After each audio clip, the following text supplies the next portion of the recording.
people are still mourning. Oh, and we will be. And of course, the news came out yesterday with regards to how he actually passed away. And the coroner read an entire report full of detail.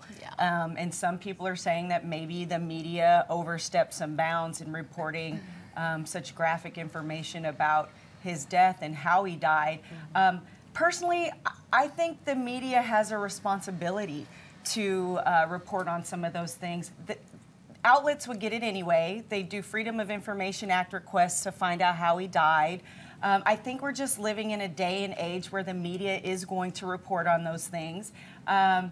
And we just kind of have to deal. People want to know. They're curious. They want to know how someone died. You know, I have to disagree, though, because as, you know, I lost my father at 20, and I understand that the people out there, they want to know what happened, and they, you know, because we all cared for Robin Williams, you know, we all respected him and everything, but I can see how his family's upset that all the information about his death is just being broadcast to the public. You know, there's some things that, you know, and they want you to remember him as who he was, not the sad details of how he passed. Well, I mean, he was a public figure, and when you're a public figure, the rules are just a little different. Well, and he wasn't just a public figure; he was large, a big public figure. And and there is definitely those two sides to it. It is, you know, the family wanting to keep things private, you know, as they mourn, but then the general public being hungry for details, and it's very interesting to me always when stories like this come up about the media and how the media covers stories. Is the media's job is to share the facts, and hopefully you get the facts clear of any slant.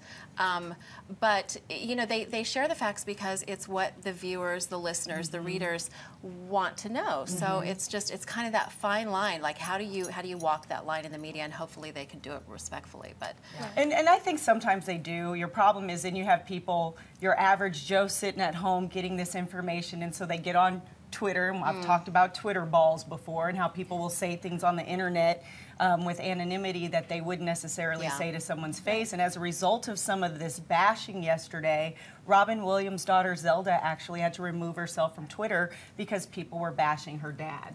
This just makes me just horrible. So angry. And you know, we've talked about this before on our show because of things that have happened on our show. And Amy, you've been vocal about, you know, people. The trolls. Yes. And they're still out there. They call them, you know, social media trolls, Facebook I'm trolls, talking Twitter back trolls. now. Decided to talk back. Well, and I think you get to a point where you have to. Right. Because it is, I'm shocked always that there's such a display of ugliness in society, and that this is the way it comes out. And of course it is, because we're a social media society now, but it's just so sickening to me that people take their time. This is the age we live in, and I agree with Ellen. I think that there should be some privacy held to that family. No matter who you are, I feel like you owe that to the family. However, this is the day and the age we live in. This is where we are. These are the times. And unfortunately, it's not fair, it's not fun, but it is what it is. It is.